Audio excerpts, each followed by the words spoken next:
Welcome back to another technical video. Today I'll be going through your questions, answering them and hopefully finding that solution that you're looking for. Guys, remember to stay just a little bit crazy just like me and hopefully get to that resolution you need.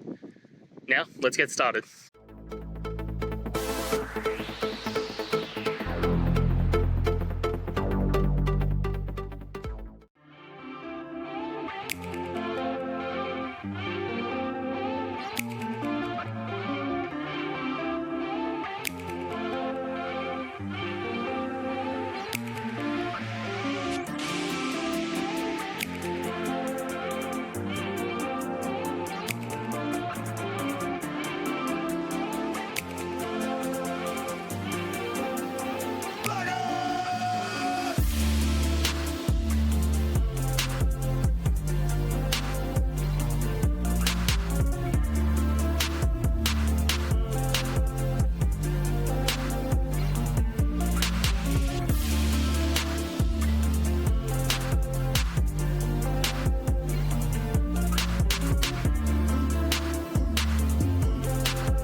And that's it, guys. We've gone through, answered your question, and hopefully you found that solution you're looking for. Guys, if you did, please hit subscribe. I'd really appreciate it. And until next time, you need technical help, I'll see ya. Have a good one.